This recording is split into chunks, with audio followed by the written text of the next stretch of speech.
لا الہ الا اللہ پڑھ لا الہ الا اللہ۔ کہتے جی کہ لوگ کہتے ہیں، اچھا لوگ بھی شریعت ہے، لوگ کہتے ہیں فلم دیکھا کرو، لوگ کہتے ہیں کہ ناچا کرو، لوگ کہتے ہیں کہ سمندر کے کنارے جا کے ننگی عورتیں دیکھا کرو، تو لوگ کہتے ہیں یہ بھی کوئی دنیا کا مسئلہ ہے کہ حضرت آدم کے پاس پیسے نہیں تھے، عقل وار کہاں سے دے؟ تو اللہ نے فرمایا کہ اچھا میرے نبی پاک پہ درود بھیج دو۔ حضور تو پیدا نہیں ہوئے تو درود بھیجنے کا حکم کیسے ہو گیا؟ وہ یار جھوٹ بولتے ہوئے کو شرم بھی تو کیا کرو، حضور کی بعثت کے بعد درود بھیجا جائے گا نا، جب حضور پیدا نہیں ہوئے درود کس پہ بھیجا جائے؟ ہاں اللہ کے علم میں تو یہ فیصلہ ہو چکا کہ حضور پیدا ہوں گے، لیکن یہ ساری بہانے ہیں۔ کبھی کہتے ہیں حضور کا نام دیکھا عرش کے کنارے پہ لکھا ہوا تھا، پھر حضور کا واسطہ دے کے دعا مانگی۔ یہ ساری باتیں ایسی ہیں جن کی نہ سند ہے، نہ اصل ہے، نہ دلیل ہے۔ دیکھو نا قرآن کہتا ہے کہ آدم سے جب غلطی ہو گئی فَتَلَقَّى آدَمُ مِن رَبِّهِ بِكَلِمَاتٍ، اللہ نے خود سکھلایا کہ ان کلمات سے دعا مانگو، اور وہ کلمات کیا تھے؟ رَبَّنَا ظَلَمْنَا أَنفُسَنَا، اس میں کوئی ہیلا وسیلہ نہیں تھا۔ جب قرآن موجود ہے تو پھر لوگ کہتے ہیں، لوگ تو نہیں بہت کچھ کہتے ہیں، یہ تو وہی شیعہ کا عقیدہ ہے، وہ بھی کہتے ہیں راوی کہتا ہے۔ کون سا راوی؟ پتہ نہیں، دریا چناب سے نکلا، دریا راوی سے نکلا ہے، کہاں سے نکلا؟ راوی کہتا ہے، کون سا راوی بھائی؟ اچھا آج کل جیسے ہمارے حلوائی حضرات کوئی کتاب لکھا حدیث شریف میں آتا ہے، وہ جناب حدیث ہے کہاں؟ یا لکھیں گے بزرگوں نے فرمایا ہے، وہ کون سے بزرگ؟ یہ کوئی دلیل ہے، کوئی کتاب ہے، کوئی مذہب ہے؟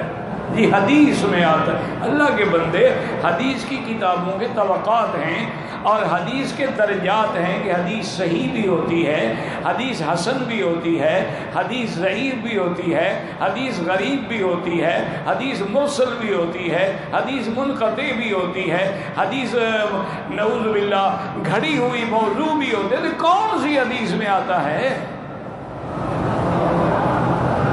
سوال ہی پیدا نہیں ہوتا۔ لیکن جو علماء حق ہیں وہ آگے لکھیں گے مسلم شریف میں ہے، بخاری شریف میں ہے، ترمذی شریف میں ہے، سیاہ ستہ میں ہے، موطا امام مالک میں ہے، موطا امام محمد، آگے حوالہ دیں گے باقاعدہ۔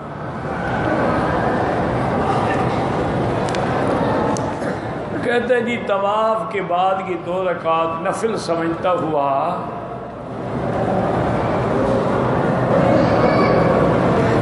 جو بھی ہے، طواف کی نیت تو تھی نا کہ 2 رکعت طواف کے پڑھ رہا ہوں، تم چاہے نفل کا کہتے رہے لیکن کہتے تو نفل طواف کے رہے نا، ورنہ وہ نفل نہیں ہے، واجب ہے، لیکن چونکہ تمہاری نیت میں طواف کی 2 رکعت تھی تو انشاءاللہ ادا ہو گئی۔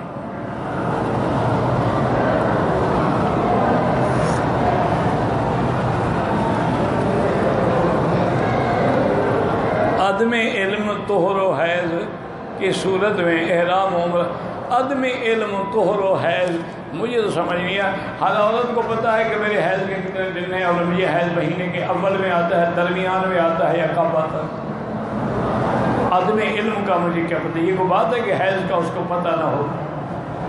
اچھا جہاں تک نفاس کا ہے وہ تو عورت کے بچہ پیدا ہونے کے بعد یہ 40 دن کا جو مسئلہ ہے، چلہ گزارے چلہ، یہ تو جاہلوں کا مسئلہ ہے۔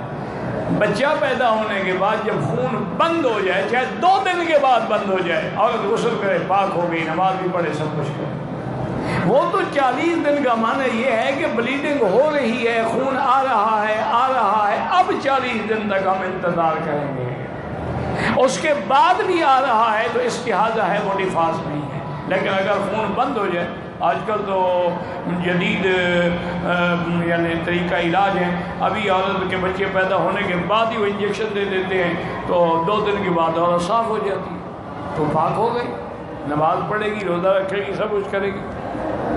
عدم علم کا تو مجھے پتہ نہیں، کہ اس کو پتہ نہ ہو تو ہم کیا کریں۔ خانہ کعبہ کے حتیم میں اگر نفل پڑھیں بالکل پڑھیں، وہ کعبے کے اندر کا حصہ ہے، صاف بات ہے کہ زیادہ ثواب ہے۔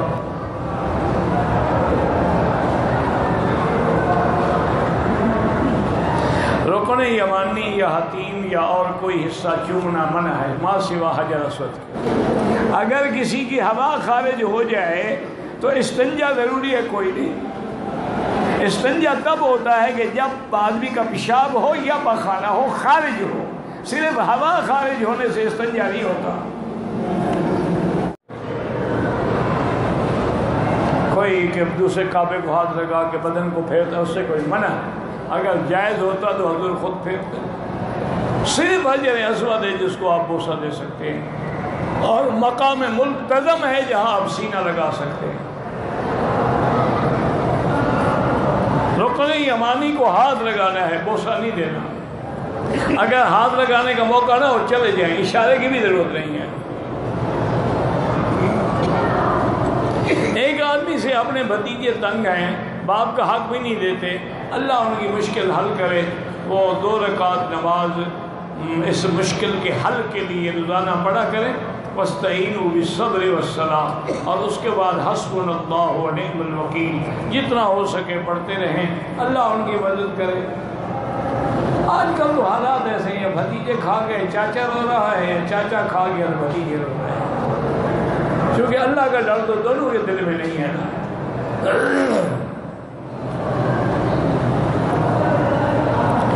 بھائی حج افراد ساری دنیا میں کہیں سے بھی کوئی آئے کر سکتا، میقات پہ آ کے صرف حج کی نیت کرے وہ حج افراد ہے، اور حج اور عمرے کی ملا کے کرے وہ قران ہے، صرف عمرے کی کرے عمرہ کھول کے پھر 8 کو حج کی کرے وہ تمتع ہے۔ ہر کوئی کر سکتا ہے، یہ تو نہیں کہ صرف مکے والا تو صرف افراد کر سکتا ہے، تمتع قران کر نہیں سکتا، مسئلہ سمجھو۔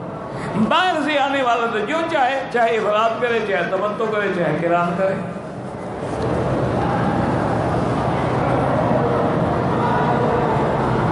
ہمارے والد جو ہیں دوسری عورتوں کی طرف مائل ہیں، والدہ بھی پریشان ہیں، اس کا یہی حل ہے کہ 2 رکعت نماز پڑھیں، اور اللہ تبارک و تعالیٰ سے روزانہ 2 رکعت نماز اسی نیت سے پڑھیں گی، یا اللہ ہمارے والد کو ہدایت عطا فرما اور انہیں غلط خیالات سے اور غلط عورتوں سے محفوظ فرما۔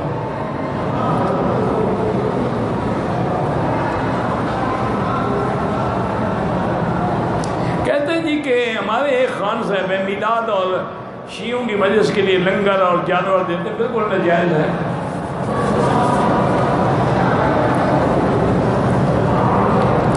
میری بیوی جو ہے وہ بڑی معذور ہے، ہاں پھر عمرہ کر سکتے ہیں۔